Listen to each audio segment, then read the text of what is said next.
website's ready to go. Through a couple of weeks soon, so you will get to see this and have the links. Google's mobile-friendly test will test it for you. I tend to default to Google's instead of King Hall when it comes to websites. And then responsive design checker. It's actually a tool I found while I was putting this deck together, and it allows you really easily to see from like a 27-inch monitor down to an iPhone just by clicking on once you put your URL and how it looks and how it appears on all devices. So it's a really cool tool to use as well. So now we're going to get into what I really like to do. So keyword optimization. Pretty common knowledge that we do searches and we enter keywords into a search engine, and that's what drives the results. And basically how it works is that search engines are crawling through the website and looking at the content of the web pages of your website. They take that information and store it inside of indexes that are keyword based, instead of just trying to take all of that content and put it into one database.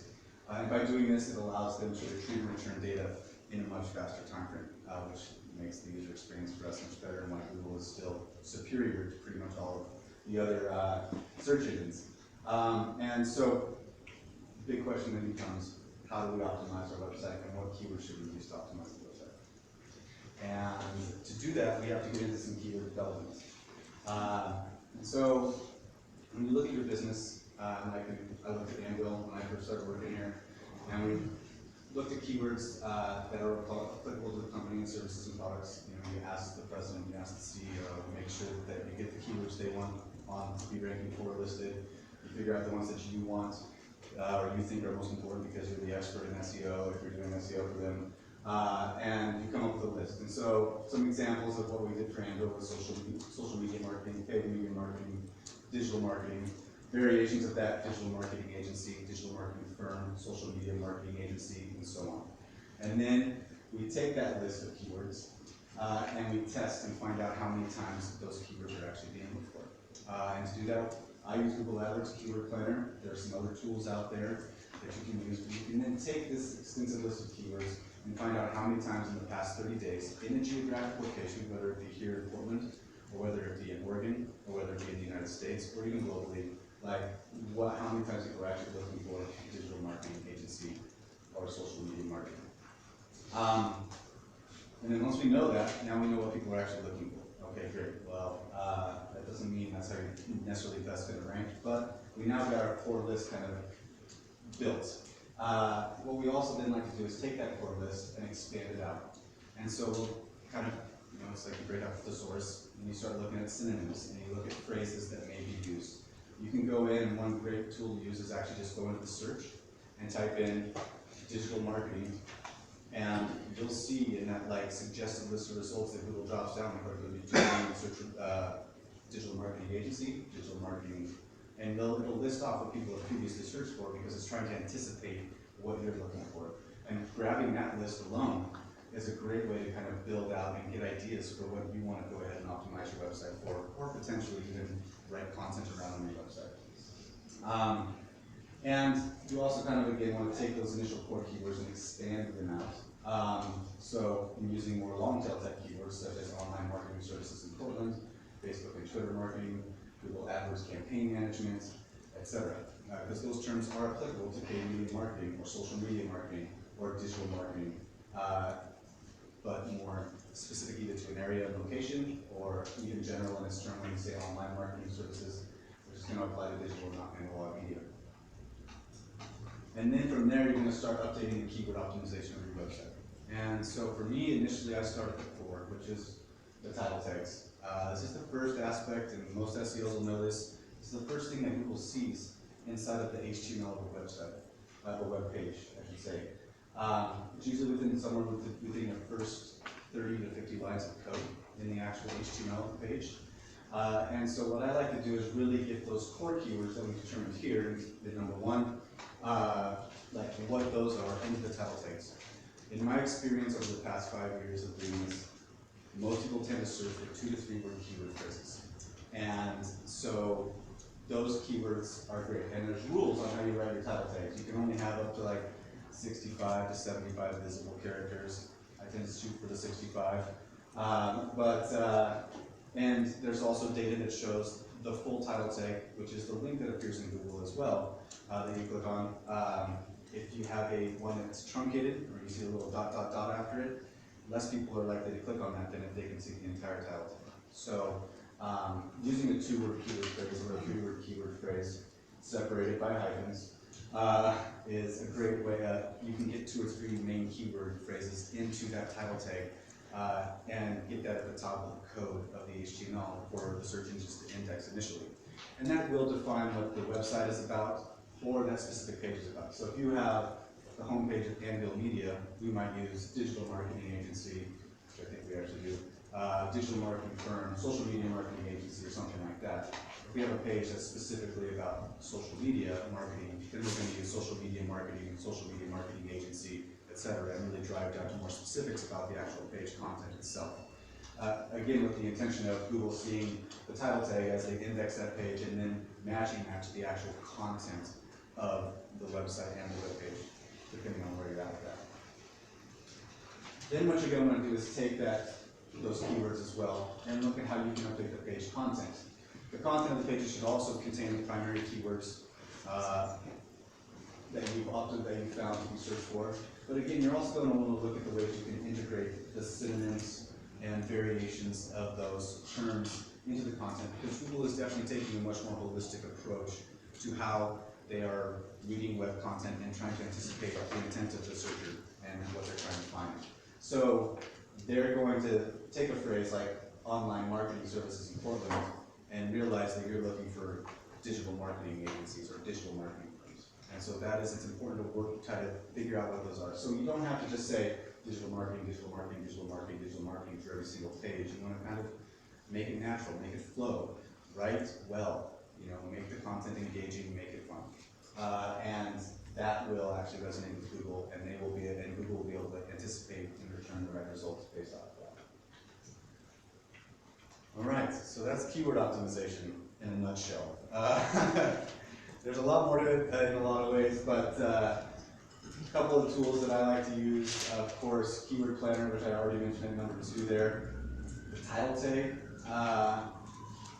from moz.com, that page is really solid. It defines the rules about how to write a title tag, and it gives you like a little tool that will actually show you what it'll look like in Google if you write it out there. And then Answer the Public. That's a keyword suggestion tool. You type in the keywords you want, and it drops down a list of suggested keywords. So there's some great resources to kind of get going in the keyword optimization side of things of your website. I'm not sure where to start. So yeah. Yes? You suggest having the business name in every title? Every title tag. Great question. I do. Branding is important, and actually, as you see, if you go to the moz.com, it suggests using the primary keyword, a hyphen, secondary keyword, or just a primary keyword, depending on the length of the keyword phrase you're using, and then a pipe, and then the branding. Because branding is important, and Google will also associate the brand name. And it tends to see actual better success and results for big brands, so think of Nike or Adidas or something along those lines. Because they're such a big brand, they tend to be rewarded with searches. So having your brand name, especially if you're looking to build your brand, it's very good to have it there. And I always use that in the title list. Absolutely. Any other questions before we move on? So it would read out to the user at anvil.com, and then It would actually anvil.com is a digital advertising agency. It would say something along the lines of digital marketing agency hyphen social media marketing hype Anvil Media, or Anvil, or whatever. I can't remember what it's exactly. Is it Anvil Media? Yeah. What do you mean by pipe? On your keyboard, right underneath the backspace key, hold down Shift, and that'll be the pipe. Yeah, it's straight up and down. It's like line. It's kind of just a separator. They're unique separators, and again, if you look at the title tag URL, that'll give you the examples of what is recommended as a separator. Hyphen is recommended. You don't want to use commas. You don't want to use colons. You don't want to use semicolons. Hyphen and then the pipe are good separators. I prefer to use just aesthetically, personally. I use the hyphens to separate the keyword phrases, and then to separate the brand from the keyword phrases, I use the pipe. And it's more of an aesthetically pleasing thing to my eye. Yes? Would you include the word Portland? Varies. Ideally, Google's going to be able to pick up where you are based off of your IP address, especially if you're searching on a mobile device, everything's pretty much location based off of that. When I'm writing the content, the title tags, I'll use Portland if it's something to search for in the title tags. Because otherwise you should in your content of your website also include, like if you're a business and you're gonna have my address is here, it's probably gonna be in the footer of the website or the sidebar, which is appearing on every single page of your website. So realistically, Google should have a really good idea from the content of your page as well as the location that you're being looked for of where you're searching for when you're searching for. And then, you know, it also depends. You know, if you're only based in Portland, it may make more sense to throw that into the title tag. And it's not a bad idea to test that out. You know, testing is always a good thing and seeing what performs better. But I usually default to what people are actually searching for when I write the title tag aspect of it. All right. So, moving on to the next exciting aspect. So, content development. So this is a little bit more challenging, but you want to take the keywords you now optimize and you've got your back-end optimization done, and you're going to start looking at it as the content of your website. And the one thing that has become very apparent over the past few years in SEO is that content, while some people don't think it's as important, I still feel personally, and other people, including the founders of Moz.com, feel that solid, compelling website content is king still. So we want to focus on developing really compelling content that you can then share out externally of your website. We'll talk a little bit more about that as to why you want to be able to share it out. Then we index by the search engines, and you want to have text on your page. You don't want to like make it all pictures. You know, I mean, pictures aren't bad; they're engaging for your user experience. Images and videos are really positive, but at the same time, for the search, we got to think of both the user as well as the search engine. And the search engine is a computer, and they're going to be able to do more with actual text content. So being able to write good, clean, solid text content, accentuated by great user experience, images and videos, is going to be a key for the total development of the website. We recommend a bare minimum of 500 to 700 pages, or 500 to 700 words, not pages, of unique content for the main pages of your website. But then as you actually drive down to maybe more informational pages, say you have a service, you use Amber as an example, but in my last job, one of our big aspects was mental health. And so we'd be working with counselors and therapists that were working with depression.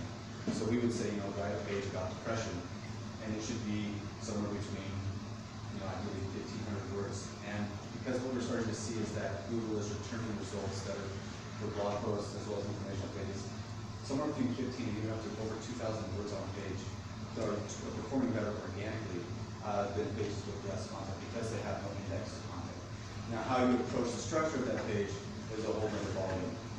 And we're not even going to talk about that aspect because that's more of the web dev side of things and how you want to present that information. There's lots of little tricks, especially with the mobile environment, of how people will present initially just a little snippet of what the actual page contains, and then there'll be a button to like click here to load more. So that you probably have seen that as you guys have got web pages on your phone. It'll show you like that first paragraph, almost like the introduction to a blog. And then for the rest of the page, when you hit the button, it'll actually load the rest of the web page contents, indicating that, oh yes, this is actually more information that I want. And if not, that user experience is improved by then, you can go back a lot quicker. And so you write a really strong overview paragraph, and then draw your people further into the content, or they leave and go find the content that they want. So that provides a positive user experience. Question. Yes. So on a website where you have maybe like 4 anchor points, right? You have, you know, sections. Does that count as a whole page, or is each one of those sections for the anchor being counted as its own unique and should be 500 to 700? So the whole page would be counted. Like if you think of .html, the actual file itself. Like if that page, you write a page called depression counseling, then that page, everything in that page is going to be counted from top to bottom as the number of words on that page. But then as you present that, you know, if you want to break it into sections, maybe have, you know, anchor text at the top so they can click to the different sections. Ultimately, that entire page that Google's going to index, the .html page or whatever is going to be indexed as the entire from start to finish. If you have like a really interactive informational graphic, Yes. that's really the content of the page, can you put keywords in that little alternative text? Absolutely, that's a great spot to enter keywords. It's a great way to get in extra keywords. It doesn't have the character limit like we see with the title tags, which is really positive. And I actually almost write a lot of times very similarly, image alt text tags in the same way that I write title tags, but I'm able to get a couple extra keyword phrases in there. It's my assumption that nobody ever sees that. I mean, it's Nobody like does see that text tag, that shows but up. Google does see it, and that is what defines images to Google from a text space. Because Google can't read, they can read the image, so they read the file name, and they read the alt text, and that defines what that image is about. And image search for Google is actually considered a search engine, and will show up as a source of traffic as well. And it does include that text. So that alt text defines what that is there. So it's a great spot to get keywords in. Infographics also, from a user engagement standpoint, perform very well. We can speak to that just from our own blog and using infographics on our own blog. They perform very, very well. So it's another great way to engage with the user from an indexing standpoint. Google may not index that one quite as well, so that's one you're going to want to probably promote externally on social media or something like that and drive traffic back to your website. So I'm working with a company that I don't think has 500, 700 words on its homepage. It's Right. full of images, and so one thing that they could do immediately that would improve their search would be get some text on that homepage. I mean, they've got tons of text elsewhere. Yeah, homepage is kind of one of those toss-ups because a lot of times that homepage is like your initial landing page. I like to recommend as much text as possible, but at the same time, you're trying to kind of drive people further into the site when they get onto that homepage. So when we do audits, a lot of the times we look for 100 to 300 words of text on the homepage. Not as much, ideally, Google's it's gonna perform better in search for text. So if you can get text on there and there's ways to incorporate that, absolutely. I wouldn't try to hit the 500 to 700 as much, or even 1,000 on the homepage, because a user's going to be overwhelmed at that point. So user experience wise, we work with a client who has like kind of multiple sections of like, here you can access our blog, a couple blog posts here, here's a video here, and there's not a lot of text on it.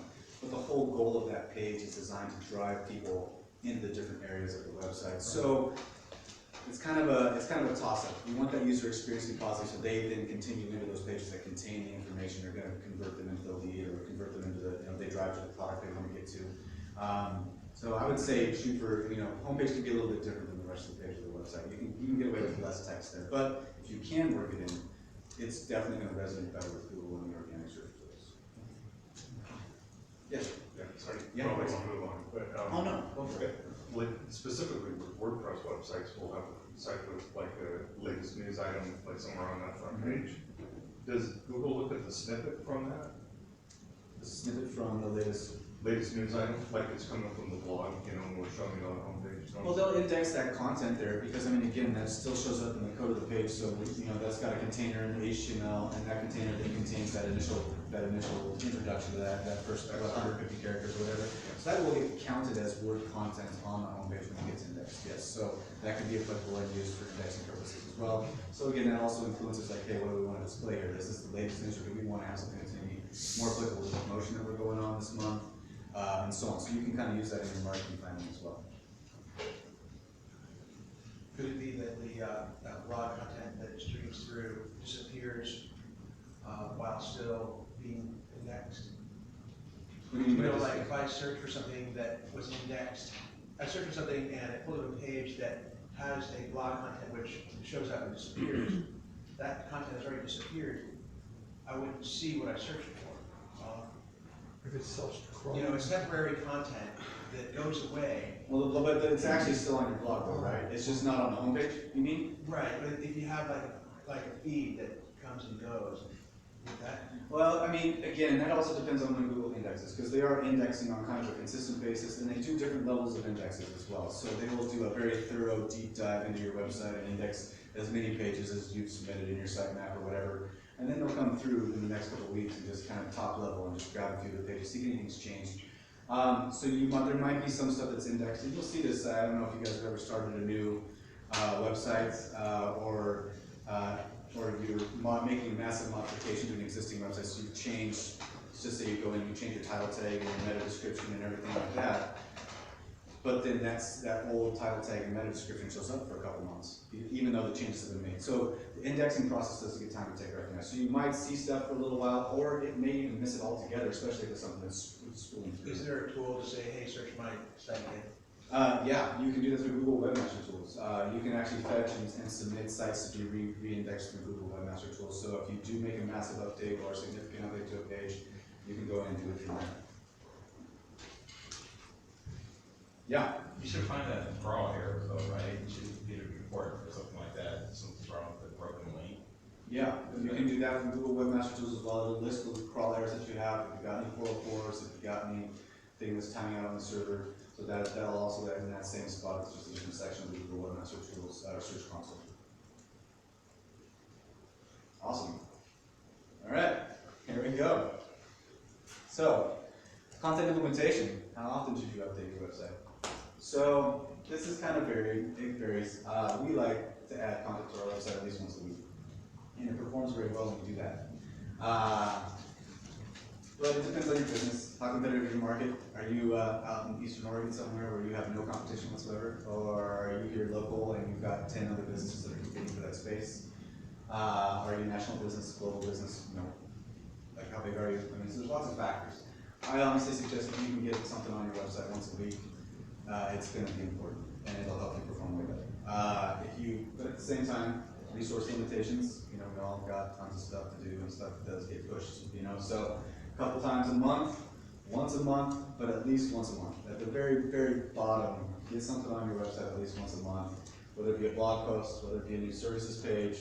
But the blog is probably the easiest way to use to do that. And it's engaging. You can drive people to the website. You can see a lot of times with WordPress, there's plugins. You can sync it up so it automatically syndicates out to your social media and pushes stuff out with a backlink back to your website, which we're going to talk about again here in a little bit. So it's probably the easiest way to do it. But consistently updating your website is a major factor. And I remember when that changed. It changed probably about 3.5 years ago. And we had this client at my last job. Their name were the Moschettes. They were in Manhattan, New York. And they had a website probably since the beginning of time. And they had always been on the first page of Google. And so they called up, and they were kind of a very high-touch client. And I got asked them to do their SEO because my supervisor no longer wanted to work with them because he was doing other things. And so they're like, well, we used to be on the first page of Google. We didn't do anything.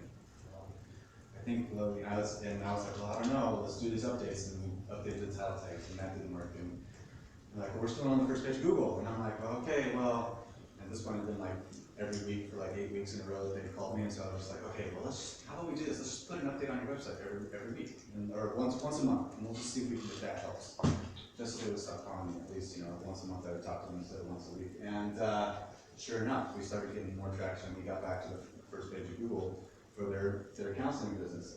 And so it became very clear that it took a lot more than just getting keyword optimization. It took being active on your website. Google was watching for those websites that were consistently being updated, consistently being maintained, and getting new content on there.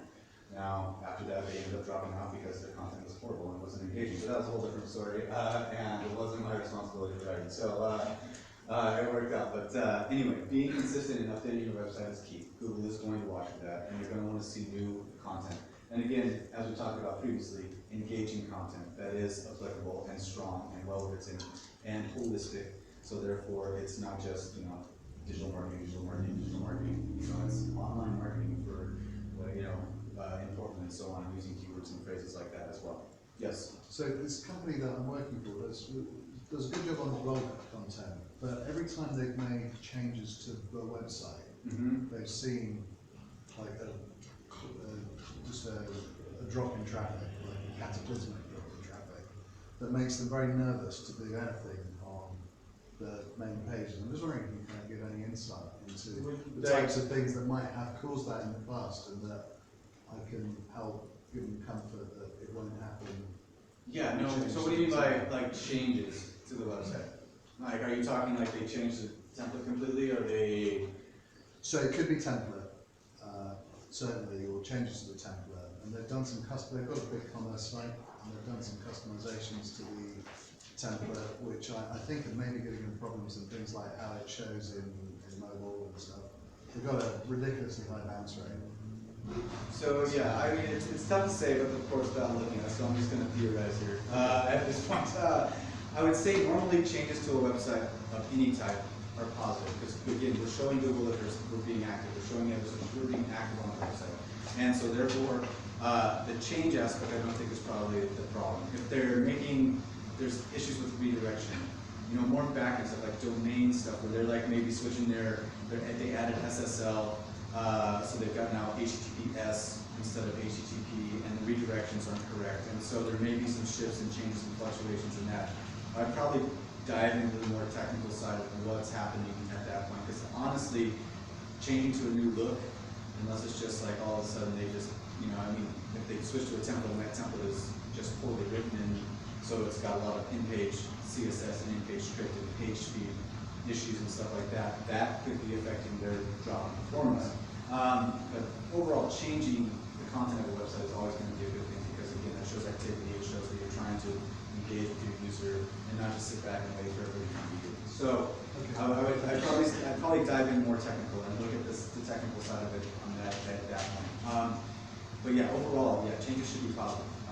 That should show a positive thing. Now, bounce rate, that's user engagement. That means the content that they are creating, when people are getting there to the website, they're just going, either this is too complicated, this doesn't apply to what I'm looking for, this is, yeah, I don't want to read all this text. So again, that's going to be more of a user engagement aspect, and so I would say that's where you're going to want to look at more, what are we presenting to our visitor? You know, what are we trying to do to get them to come further into the website from the pages that land on? What pages are they landing on in the first place? You know, are they getting to the right pages that we want them to get to? Are they getting to an old page that's outdated? You know, make sure that that content, really, the pages they land on are the ones that we want to start. Thank you. Just to summarize, if I got that right, if you change your graphic design template, the overall presentation of the page, you're driving readers away.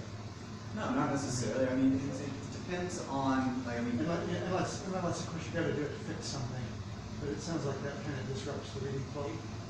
it's going to change the look of your website, but again, it's a change. So again, Google's not going to drive readers away. Now, it may, like, you know, if you change it and the users that have been coming to your website are potentially new visitors and they don't like the layout of it, there is the potential that could drive visitors away. So again, it's going to be something you don't want to pay attention to that. They're just used to it. Yeah, people are very comfortable with what they're used to, and then all of a sudden you've got a huge shift. People might be turned off by that. So it's going to be something you want to pay attention to. But from a ranking standpoint, it shouldn't drop you off in rankings for just switching to a new look. I know on secure pages, if I see a secure page that's completely a new format, I usually call them on the phone and find out if it's real.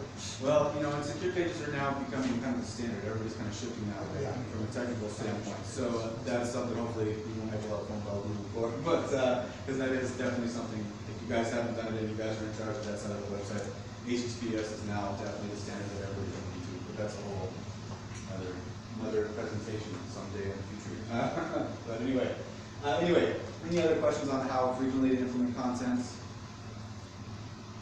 Is there any reason why you would want to make updates somewhere other than the blog, or is the blog, is that enough for Google to like? Personally, I would say that's enough, unless it's just like, hey, it's been like 6 months or a year, and we just kind of want to revamp and revisit like the process being presented. It's always good to kind of keep stuff fresh, you know, and it's not going to hurt. And then of course, you're always looking at how users are interacting with your site. If you want to streamline the path from start to conversion, you know, you should always be looking to improve that and make that as easy as possible. A great example of that is the Geico app. I don't know if you guys have ever used Geico's app. You guys have Geico? Okay. Well, their app, you guys should get it. If you guys don't, for their app alone. But it takes literally like less than 30 seconds to pay your bill. Because it's like from the time you launch the app, if you already have your username information in there, you're logged in, it's one click and pay. And like, so the time from launch, from start to completion is less than 2 clicks. Okay, so if you're trying to drive people to a form, or you're trying to drive people to a specific product, and you can complete that step faster, then you should be looking at ways to update your website to do that. Otherwise, if you're providing information on the website, not a lot's changing, then I would say working on the blog is going to be enough to update that. And then maybe, you know, once a year, once every couple of years, look to just kind of freshen your look and just from a marketing standpoint. So, you know, be able to keep up with what's happening in the times. You know, there was a time with the shift from desktop to mobile, where there were a lot of templates, like especially like using WordPress or using Drupal, where but they only had a desktop version of the template. And so then you start, if there was a need to shift to a new template or to have it shift to the latest version of the template, that did have mobile capabilities. So, depending on what's going on technology-wise, and those things are keep in mind as well. Does Google read log tags differently? Like if you're tagging them, or is that just for the user on the site? I don't actually know the difference. You talking the title tags themselves? No, the tags, if you tag your blog and then it shows up at the So bottom. yeah, so that shows up in the actual page content. So that would be indexed as part of the page content. So it's good to tag them with the keywords that are applicable there. It'll be read in the HTML side. So yes, I would definitely recommend using those because again, it's going to be relevant to the actual text that's on the page. What about hashtags? Hashtags are definitely something, especially if you're using, it's something you utilize or is associated with the topic. I would make them topic specific. Hashtagging is a little bit more social media side of things. So if you're creating new hashtags, it's probably going to be in a Twitter or Instagram environment. What I'm asking is, does Google treat them differently since they're explicitly tagged? They index them, so if there's relevant information to it, so like let's just say like Twitter actually shows up now very highly in the actual search results. I don't know if you guys ever Googled like a company. A lot of times you'll get like the main website, Nike.com, and then the next thing underneath their feed is going to be their Twitter account. Google's indexing that and showing that stuff. So if there are hashtags that are associated with a topic and they, definitely utilize them because those are being indexed, and that again is part of the content, and hashtags are now, I think, part of Merriam-Webster dictionary as an actual term and all kinds of different things. So it is something that is being recognized and something that can be used effectively as well. I have a question. Going back just a little bit to the keyword, phrase, and then a hyphen, and then another keyword, phrase, and then the type, and then your company name. Yes. Would you add more of a description if you still had more characters left? I definitely recommend using all of the space possible if you can, but I would rather, data has shown that a completely visible title tag or link that's going to show up in the search engine results is more likely to be clicked and drive more click-through than one that's not. So I would err on the side of caution and go less if it's going to end up going over the actual visible character. Right. How would you, what demarcation would you put between the company name and the beginning of the actual description? I'd probably use a hyphen at that point. Hyphen? Yeah. You can probably get away with a colon there, like after the company name too. It's going to be kind of 6 of one, half dozen the other. I think colon's probably okay in that case, but hyphen I know for sure is a phrase separator, and so it's going to definitely make that identification very clear. So I have a client site that's using Shopify, which is, I don't think quite as good with SEO as WordPress, which I've used more. And it doesn't, what it shows in the title tag space, I believe, is the actual title of the page. Yeah. As default. Right. So it seems like if you're, I guess I'm looking at this both from the perspective of Google and the perspective of a consumer who can more understand, I guess, the name of the page as being the topic of that page as opposed to this kind of, truncated list of keywords. Mm-hmm. Because that's what's visible to them when they pull up Right. the search, right? So can you help me understand kind of what the recommendation there to change it from the title of the page to what you described? Well, and again, let's keep in mind, you're talking about the product level page. They actually get down to the product level page. Yeah, but each page is kind of describing like, typical stuff, location. Oh, so, yeah. so let's say here, like, if you have a brand, let's use, that's an easy way to do this. Pick a chocolate company. Yeah. What's your brand? Nosa Familia Coffee, great coffee. All right, so you've got the top level pages: home, about us, products, and then inside the products page you may have French roast, espresso roast, etc.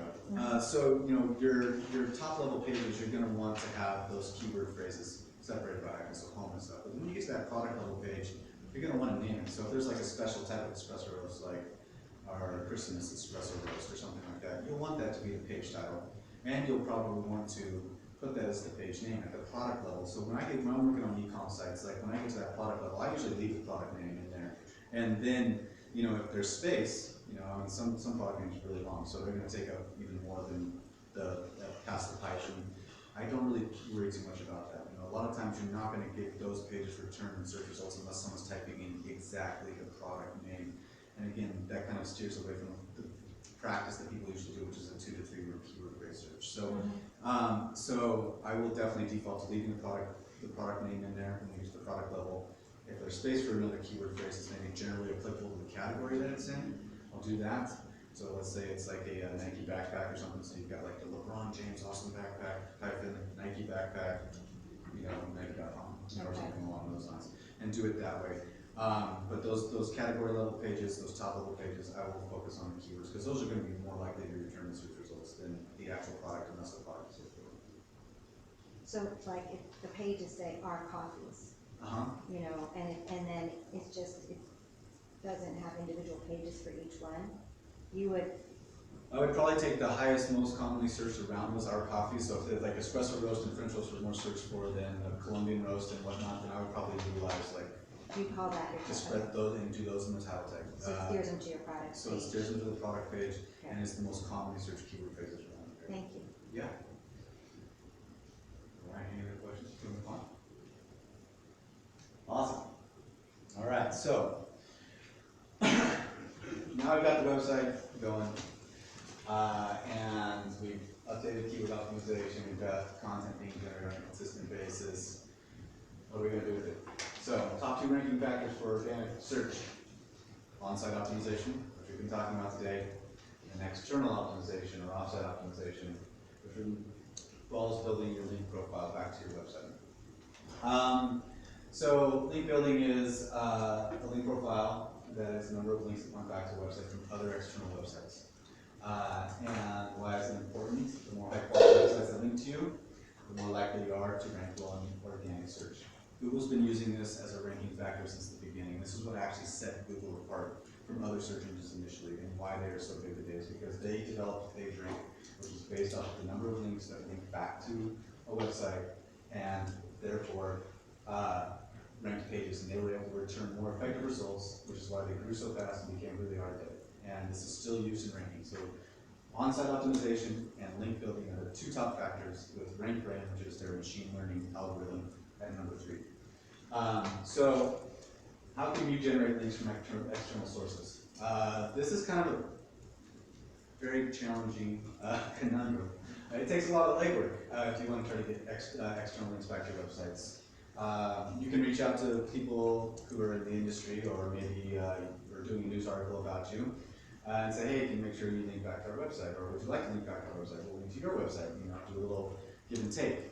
You can use Google Alerts to listen to see if someone's talking about, you know, social media copy. And if they are, say, oh, did they put a link on their back to our website from their post that they put on their blog, or from the news article they did, you know, and reach out to them that way. But it takes time, and it definitely takes resources to do this. So the way I like to recommend, and the way that most small businesses are using already, is social media. And social media allows you to put posts with links back to your website. And it's a great way to do it. Now, when you look at a link profile, the key is, there's a lot of little factors that go into it. You want to have as many backlinks as possible. So quantity is key. The quality of the website that's linking to you is also a key. And then the number of domains, unique domains that link to you, is another key. And there's other keys that could take into account too, but those are probably the top 3 that I see. And so you want to not just, I mean, using social media is a way you guys have control. It's a way that, you know, you can easily affect the backlink profile. But at the same time, you don't want to exclude other places or overlook other sources for backlinks as well. So using brand and Google Alerts to watch for mentions of your brand and to reach out to those people. If KGW is doing an article, if news articles, a lot of times news places will totally forget to backlink, you know, but if you reach out to them, they're more than willing to to put one in for you. If there's external blog people who are doing copy review, or independent copy review, or something like that, you know, making sure they link back to your website is a key. But that is definitely a major factor, and one that needs to be done. I mean, it is a little bit more in depth. It takes time. You know, if you see a backlink, I would say the best way to do it is to create a form email that you just have saved in Word or something like that. So you hear about a brand mention, you basically just change, hey, we noticed this, here's the URL we found this on, would you please put this link back to our website, make sure it's got the correct URL, and just form email them, because it's gonna be the fastest way to do it, to get external emails going, but then otherwise, use your social media networks. What's interesting, and some people here may be applicable to your business, Pinterest has a domain authority of 100. So if you're not using Pinterest for social media efforts, you should. YouTube is the second with 98 domain authority score. So backlinks from those carry more weight than from Facebook, from Twitter, but that doesn't mean you shouldn't use Facebook and Twitter, because Facebook has more users, so you can get more engagement in those realms as well. So definitely suggest doing that. Go ahead. This is why you're seeing all those infographics on Pinterest. Absolutely, that's a great way to do it. Infographics are a great way, again, they're very user engaging, they give a lot of information in a very visual, which we are all visually stimulated, and it's very positive. We don't like to read, but Google does, so that's why you should have lots of text content on your website. So anyway, yes, infographics are great on Pinterest, but again, the backlink to the website is the key. Making sure you remember to backlink to either to your homepage or to the applicable page that is being referenced from your social media post is key. Sorry. Can you talk a bit about page rank, page authority, and then also where do you go to find out that Pinterest has 200? So domain authority score, you can get that. We use moz.com. Page authority is, again, what Google reviews the content of the website, content of the like, so they'll take the actual text that's being looked at, the anchor text, and see how that applies to the content of the page and how it drives back, and if the content of the page is applicable. And then it's the authority of the actual domain that's linking to you. So, you know, Pinterest has a high one. You know, a lot of times we see news sources like Wall Street Journal will be right up there in the 90s. You know, bigger websites that have been around a long time that Google doesn't consider to be negative. There used to be lots of stuff. You know, there used to be like blogs where you could like get backlinks from blogs. You have bloggers rate your stuff, and that would be a good thing. Google doesn't like that anymore, and so like blog sites like, I can't remember this one, Skidoo, I think is the one I was thinking of. I was talking to someone about it last night. It used to be a source where you could get backlinks, and unfortunately, like now, leaks back from Skidoo are not a good thing, you know. So that also evolves and changes. But we use Moz to like look at that. It's probably one of the best tools. Ahrefs is another one .com that you can use to like look at your backlink. Google Webmaster Search Console has backlinks as well. I was at the Digital Summit recently, and the guy who did the link building seminar, the worst seminar I've ever had through my entire life. But they use about 6 different tools and compile all of that data and then output it through their own tool because they have the time to do that. But to get the actual accurate, what's good, what's bad, what should be disallowed, what shouldn't be, you know, and so on. So link building in and of itself is almost its own entire job. But at the very basic level, it is something that will affect the growth of the website and the performance and organic results. So if you can influence positive growth in that area, it's something we recommend and definitely would recommend doing. You were next. Yeah, how many redirects do you treat differently than a link back? So, for instance, we used to have, we're autonomously operated, but our parent company has all of the links from press recently. They are redirecting to our new site, because we have been this rule for years. No, I'm just using a 301 redirect. Yeah. 301 redirects have no bearing. Like Google recognizes them totally fine. That's the best practice strategy. So you're still getting that initial link back from the press? Yes, yeah, actually they came out, I think they even said recently like 302s are fine as well. Yeah, I don't know if I read an article about it recently. So, but 301s are the SEO best practice and have been for a while. So as long as you're doing that, I would say you should be. Yes. Just a quick one, you mentioned Pinterest and that there's a second one that you said. Oh, YouTube. YouTube was, YouTube okay. does. So on YouTube, you can basically put a link in their description of your video. Yeah. Of course, video's engaging content, of course, so it's a great thing to have. And users will be engaged by it. But then a link back to there that can be indexed. And again, YouTube's a Google product. So it's always a good thing to be using that as well. Yes? Just be a link back to the homepage, or should it be a link back to specific pages? I would say, you know, ultimately, you know, at the very least, the homepage. But if there is videos about a specific aspect, put that to the direct page. So again, so that authority that goes back to that is being passed to a page that contains content about that. It's going to make that next one. So just to kind of go over kind of what we did and recap a little bit. I recommend optimizing for mobile and desktop devices. User responsive web design if you're not doing it already. It has become fairly standard for the most part, but if you run across the company, you guys, if you're taking on any new clients, definitely check that first, because you want to be serving across all devices. And then get to the foundation of keyword optimization. That's where I always start. Doesn't matter how big the client is, I always look at their title tag optimization first, because I want those keywords being found right at the top of their HTML on all of their pages if possible. From there, take the keywords you develop in that process and that optimization and start working on the content development and implementation of content consistently on the website. And then get that pushed out externally via social media, making sure you backlink to your website, and then also look out and continue to backlink and find sources that are external from your social media and your main website to get links back wherever applicable, because that's going to just definitely help and take care of those top two factors, on-site optimization and profile. And that'll hopefully drive you guys straight up to the organic search results.